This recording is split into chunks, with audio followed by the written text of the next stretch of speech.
अर्जुन और शिवदूत का वार्तालाप। किरात वेशधारी शिव जी के साथ अर्जुन का युद्ध। पहचानने पर अर्जुन द्वारा शिव स्तुति। शिव जी का अर्जुन को वरदान देकर अंत ध्यान होना। अर्जुन का आश्रम पर लौटकर भाइयों से मिलना। श्री कृष्ण का अर्जुन से मिलने के लिए वहां पधारना। नंदीश्वर कहते हैं, महाज्ञानी सनत कुमार जी, अब परमात्मा शिव की लीला का श्रवण करो, जो भक्त वत्सल से युक्त तथा उनकी दृढ़ता से भरी हुई है। तदनंतर शिव जी ने उस बाण को लाने के लिए तुरंत ही अपने अनुचर को भेजा। उधर अर्जुन भी उसी निमित्त से वहां आए। इस प्रकार एक ही समय में रुद्रानुचर तथा अर्जुन दोनों बाण उठाने के लिए वहां पहुंचे। तब अर्जुन ने उसे डरा धमकाकर अपना बाण उठा लिया। यह देख उस अनुचर ने कहा, ऋषि सप्तम, आप क्यों बाण ले जा रहे हैं? यह हमारा सायक है, इसे यहीं छोड़ दीजिए। बिल्लराज के उस अनुचर द्वारा यूं कहे जाने पर मुनिश्रेष्ठ अर्जुन ने शंकर जी का स्मरण किया और इस प्रकार कहा, वनेचर, तू बड़ा मूर्ख है, तू बिना सोचे समझे क्या बक रहा है? इस बाण को तो मैंने अभी अभी छोड़ा है, फिर यह तेरा कैसे? इसके धारियां तथा पिच्छों पर भी मेरा नाम अंकित है, फिर यह तेरा कैसे हो गया?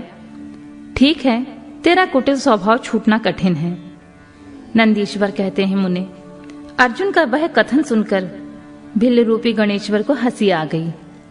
तब वह ऋषि रूप में वर्तमान अर्जुन को यूं उत्तर देते हुए बोला, रे तापस, सुन, जान पड़ता है तू तपस्या नहीं कर रहा है, केवल तेरा वेश ही तपस्वी का है, क्योंकि सच्चा तपस्वी छल कपट नहीं करता। भला जो मनुष्य तपस्या में निरत होगा वह कैसे मिथ्या भाषण करेगा एवं कैसे छल करेगा? अरे तू मुझे अकेला मत समझ, तुझे ज्ञात होना चाहिए कि मैं एक सेना का अधिपति हूँ। हमारे स्वामी बहुत से बनचारी भीलों के साथ वहां बैठे हैं। वे विग्रह और अनुग्रह करने में सर्वथा समर्थ हैं। यह बाण जिसे तूने अभी उठा लिया है उन्हीं का है। यह बाण तेरे पास टिक नहीं सकेगा। तापस, तू क्यों अपनी तपस्या का फल नष्ट करना चाहता है? मैंने तो ऐसा सुन रखा है कि चोरी करने से, छल पूर्वक किसी को कष्ट पहुंचाने से, विस्मय करने से तथा सत्य का त्याग करने से प्राणी का तप क्षीण हो जाता है। यह बिल्कुल सत्य है। ऐसी दशा में तुझे अब तप का फल कैसे प्राप्त होगा? उस बाण को ले लेने से तू तप से युक्त तथा कृतज्ञ हो जाएगा, क्योंकि निश्चय ही यह मेरे स्वामी का बाण है और तेरी रक्षा के लिए उन्होंने इसे छोड़ा था। इस बाण से तो इन्होंने शत्रु को मार डाला और फिर बाण को भी सुरक्षित रखा। तू तो महान कृतज्ञ और तपस्या में अमंगल करने वाला है।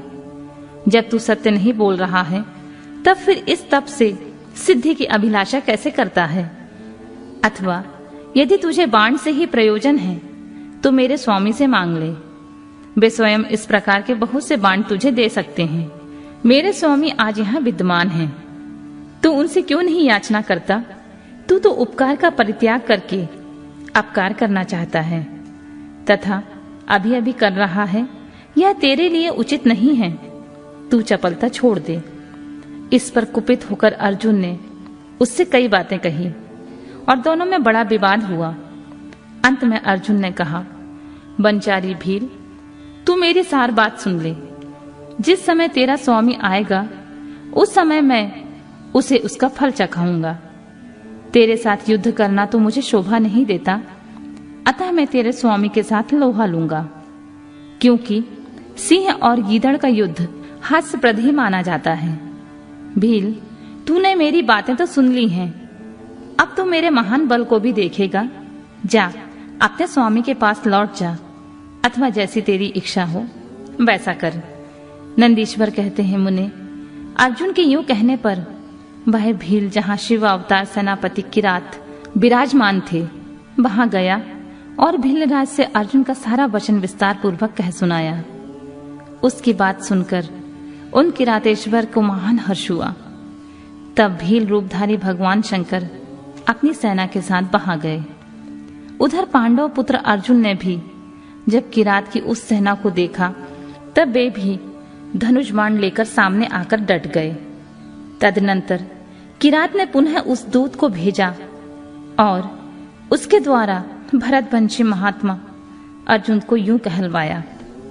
किरात ने कहा, तपस्विन, तनिक इस सेना की ओर तो दृष्टिपात करो। अरे, अब तुम बाण छोड़कर जल्दी भाग जाओ। क्यों तुम इस समय एक सामान्य काम के लिए प्राण गंवाना चाहते हो? तुम्हारे भाई दुख से पीड़ित हैं और स्त्री तो उनसे बढ़कर दुखी है। मेरा तो ऐसा विचार है कि ऐसा करने से भी पृथ्वी भी तुम्हारे हाथ से चली जाएगी। नंदीश्वर कहते हैं, मुने, जब अर्जुन की सब तरह से रक्षा करने के लिए किरात रूपधारी परमेश्वर शंभु ने उनकी भक्ति की दृढ़ता की परीक्षा के निमित्त ऐसी बातें कही, तब वह शिवदूत उसी समय अर्जुन के पास पहुंचा और उसने सारा वृतांत उनसे विस्तार पूर्वक कह सुनाया। उसकी बात सुनकर अर्जुन ने उस समागत दूत से पुनः कहा, दूत, तुम जाकर अपने सेनापति से कहो कि तुम्हारे कथनानुसार करने से सारी बातें विपरीत हो जाएंगी। यदि मैं तुम्हें अपना बाण दे देता हूं तो निसंदेह मैं अपने कुल को दूषित करने वाला सिद्ध हो जाऊंगा। इसलिए भले ही मेरे भाई दुखार्थ हो जाएं तथा मेरी सारी विद्याएं निष्फल हो जाएं, परंतु तुम आओ तो सही। मैंने ऐसा कभी नहीं सुना कि कहीं सिंह गीदड़ से डर गया हो। इसी प्रकार राजा कभी भी बनेजा से भयभीत नहीं हो सकता। नंदीश्वर कहते हैं, मुने, अर्जुन के यूं कहने पर दूत पुनः अपने स्वामी के पास लौट गया और उसने अर्जुन की कही हुई सारी बातें उसके सामने विशेष रूप से निवेदन कर दी। उन्हें सुनकर किरात वेशधारी सेना नायक महादेव जी अपनी सेना के साथ अर्जुन के सम्मुख आए। उन्हें आया हुआ देखकर अर्जुन ने शिव जी का ध्यान किया, फिर निकट जाकर उनके साथ अत्यंत भीषण संग्राम छेड़ दिया। इस प्रकार गणों सहित महादेव जी के साथ अर्जुन का घोर युद्ध हुआ। अंत में अर्जुन ने शिव जी के चरण कमल का ध्यान किया। उनका ध्यान करने से अर्जुन का बल बढ़ गया। तब वे शंकर जी के दोनों पैर पकड़कर उन्हें घुमाने लगे। उस समय भक्त वत्सल महादेव जी हंस रहे थे। मुने, भक्त पराधीन होने के कारण वे अर्जुन को अपनी दास्ता प्रदान करना चाहते थे, इसलिए उन्होंने ऐसी लीला रची थी, अन्यथा ऐसा होना सर्वथा असंभव था। तत्पश्चात शंकर जी ने भक्त परवस्ता के कारण मुस्कुराकर वहीं अपना सौम्य एवं अद्भुत रूप सहसा प्रकट कर दिया। पुरुषोत्तम शिव जी का जो स्वरूप वेदों, शास्त्रों और पुराणों में वर्णित है तथा व्यास जी ने अर्जुन को ध्यान करने के लिए जिस सर्व सिद्धिदाता रूप का उपदेश दिया था, शिव जी ने वही रूप दिखाया। तब ध्यान द्वारा प्राप्त होने वाले शिव जी के उस सुंदर रूप को देखकर अर्जुन को महान विस्मय हुआ। फिर वे लज्जित होकर स्वयं पश्चाताप करने लगे। अहो, जिनको मैंने प्रमुख रूप से वर्ण किया है, वे त्रिलोकी के अधीश्वर कल्याणकर्ता साक्षात स्वयं शिव तो ही हैं। हाय, इस समय मैंने यह क्या कर डाला। अहो, भगवान शिव की माया तो बड़ी बलवती है। वह बड़े बड़े मायावियों को मुंह में डाल देती है। फिर मेरी भी साथी क्या? उन्हीं प्रभु ने अपने रूप को छिपाकर यह कौन सी लीला रची है। मैं तो उनके द्वारा छला गया। इस प्रकार अपनी बुद्धि से भली भांति विचार करके अर्जुन ने प्रेम पूर्वक हाथ जोड़कर मस्तक झुकाकर भगवान शिव को प्रणाम किया। फिर खिन्न मन से यूं कहा, देवादिदेव महादेव, आप तो बड़े दयालु हैं तथा भक्तों के कल्याण करता हैं। सर्वेश, आपको मेरा अपराध क्षमा कर देना चाहिए। इस समय आपने अपने रूप को छिपाकर यह कौन सा खेल किया है? आपने तो मुझे छल लिया है प्रभु। आप स्वामी के साथ युद्ध करने वाले, मुझको धिक्कार है। नंदीश्वर कहते हैं, मुनि, इस प्रकार पांडु पुत्र अर्जुन को महान पश्चाताप हुआ। तत्पश्चात वे शीघ्र ही महाप्रभु शंकर जी के चरणों में लौट गए। यह देखकर भक्त वत्सल महेश्वर का चित्त प्रसन्न हो गया। तब वे अर्जुन को अनेक प्रकार से आश्वासन देकर यूं बोले, पार्थ, तुम तो मेरे परम भक्त हो। अतः खेद न करो। यह तो मैंने आज तुम्हारी परीक्षा लेने के लिए ऐसी लीला रची थी, इसलिए तुम शोक छोड़ दो। नंदीश्वर कहते हैं, मुने, यूं कहकर भगवान शिव ने अपने दोनों हाथों से पकड़कर अर्जुन को उठा लिया और अपने तथा गणों के समक्ष उनकी लाज का निवारण किया। फिर भक्त वत्सल भगवान शंकर वीरों में मान्य पांडव पुत्र अर्जुन को सब तरह से हर्ष प्रदान करते हुए प्रेम पूर्वक बोले, पांडवों में श्रेष्ठ अर्जुन, मैं तुम पर परम प्रसन्न हूं, अतः अब तुम वर मांगो। इस समय तुमने जो मुझ पर प्रहार और आघात किया है, उसे मैंने अपनी पूजा मान लिया है। साथ ही यह सब मैंने जो अपनी इच्छा से किया है, इसमें तुम्हारा अपराध ही क्या? अतः तुम्हारी जो लालसा हो वह मांग लो, क्योंकि मेरे पास कोई वस्तु भी ऐसी नहीं है जो तुम्हारे लिए अदेय हो। यह जो कुछ हुआ है वह शत्रुओं में तुम्हारे यश और राज्य की स्थापना के लिए अच्छा ही हुआ। तुम्हें इसका दुख नहीं मानना चाहिए। अब तुम अपनी सारी घबराहट छोड़ दो। नंदीश्वर जी कहते हैं, मुने, भगवान शंकर की यूं कहने पर अर्जुन भक्ति पूर्वक सावधानी से खड़े होकर शंकर जी से बोले, शंभु, आप तो बड़े उत्तम स्वामी हैं, आपको भक्त बहुत प्रिय हैं। देव, भला मैं आपकी करुणा का क्या वर्णन कर सकता हूं। सदाशिव, आप तो बड़े कृपालु हैं। यूं कहकर अर्जुन ने महाप्रभु शंकर की भक्ति युक्त एवं वेद सम्मत स्तुति आरंभ की। अर्जुन बोले, आप देवाधिदेव को नमस्कार है। कैलाशवासी, आपको प्रणाम है। सदाशिव, आपको अभिवादन है। पंचमुख परमेश्वर, आपको मैं सिर झुकाता हूं। आप जटाधारी तथा 3 नेत्रों से विभूषित हैं, आपको बारंबार प्रणाम है। आप प्रसन्न रूप वाले तथा सहस्रों मुखों से युक्त हैं, आपको प्रणाम है। नीलकंठ, आपको मेरा नमस्कार प्राप्त हो। मैं सद्योजात का अभिवादन करता हूं। वामांग में गिरजा को धारण करने वाले वृषभध्वज, आपको प्रणाम है। 10 भुजाधारी आप परमात्मा को पुनः पुनः अभिवादन है। आपके हाथों में डमरू और कपाल शोभा पाते हैं तथा आप मुंडों की माला धारण करते हैं, आपको नमस्कार है। आपका श्री विग्रह शुद्ध स्फटिक तथा निर्मल कपूर के समान गौरवर्ण का है। हाथ में पिनाक सुशोभित है तथा आप उत्तम त्रिशूल धारण किए हुए हैं, आपको प्रणाम है। गंगाधर, आप व्याघ्र चर्म का उत्तरीय तथा गज चर्म का वस्त्र लपेटने वाले हैं, आपके अंगों में नाग लिपटे रहते हैं, आपको बारंबार अभिवादन है। सुंदर लाल लाल चरणों वाले, आपको नमस्कार है। नंदी आदि गणों द्वारा सेवित आप गणनायक को प्रणाम है, जो गणेश स्वरूप हैं, कार्तिकीय जिनके अनुगामी हैं, जो भक्तों की भक्ति तथा मुक्ति प्रदान करने वाले हैं, आपको पुनः पुनः नमस्कार है। आप निर्गुण सगुण रूप रहित, रूपवान, कलायुक्त तथा निष्कल हैं। मैं आपको बारंबार सिर झुकाता हूं। जिन्होंने मुझ पर अनुग्रह करने के लिए किरात वेश धारण किया है, जो वीरों के साथ युद्ध करने के प्रेमी तथा नाना प्रकार की लीलाएं करने वाले हैं, उन महेश्वर को प्रणाम है। जगत में जो कुछ भी रूप दृष्टिगोचर हो रहा है, वह सब आपका ही तेज कहा जाता है। आप चिद्रूप हैं, त्रिलोकी में रमण कर रहे हैं।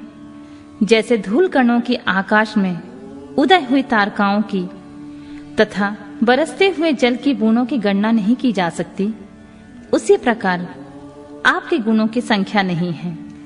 नाथ, आपके गुणों की गणना करने में तो वेद भी समर्थ नहीं है। मैं तो एक मंद बुद्धि वाला व्यक्ति हूं, फिर मैं उनका वर्णन कैसे कर सकता हूं। महेशान, आप जो कोई भी हो, आपको मेरा नमस्कार है। महेश्वर, आप मेरे स्वामी हैं और मैं आपका दास हूं, अतः आपको मुझ पर कृपा करनी ही चाहिए। नंदीश्वर कहते हैं, मुनि, अर्जुन द्वारा किए गए इस स्तवन को सुनकर भगवान शंकर का मन परम प्रसन्न हो गया। तब वे हंसते हुए अर्जुन से बोले, वत्स, अब अधिक कहने से क्या लाभ।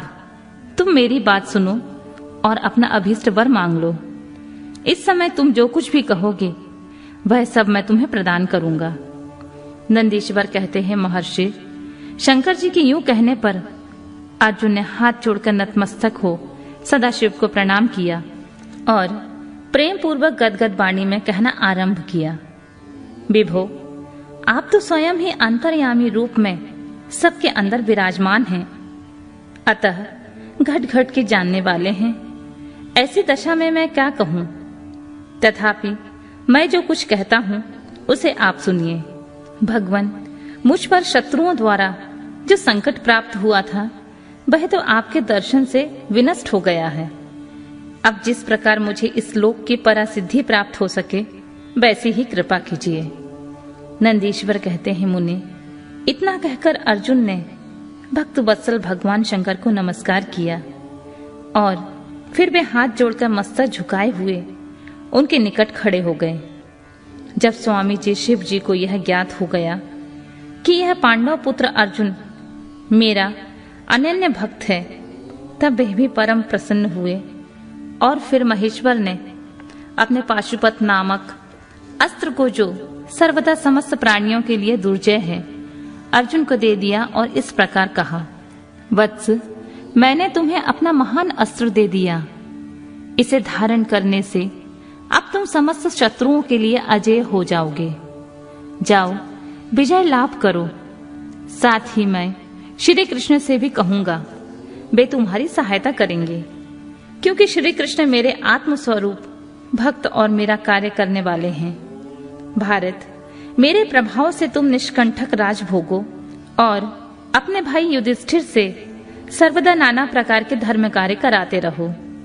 नंदीश्वर कहते हैं, मुनि, यूं कहकर शंकर जी ने अर्जुन के मस्तक पर अपना कर कमल रख दिया और अर्जुन द्वारा पूजित हो वे शीघ्र ही अंत ध्यान हो गए। इस प्रकार भगवान शंकर से वरदान और अस्त्र पाकर अर्जुन का मन प्रसन्न हो गया। तब वे अपने मुख्य गुरु शिव का भक्ति पूर्वक स्मरण करते हुए अपने आश्रम को लौट गए। वहां अर्जुन से मिलकर सभी भाइयों को ऐसा आनंद प्राप्त हुआ मानो मृतकों के शरीर में प्राण का संचार हो गया हो। उत्तम व्रत का पालन करने वाली द्रौपदी को अत्यंत सुख मिला। जब वह उन पांडवों को यह ज्ञात हुआ कि शिवजी परम संतुष्ट हो गए हैं, तब उनके हर्ष का पार नहीं रहा। उन्हें उस संपूर्ण वृतांत के सुनने से तृप्ति ही नहीं होती थी।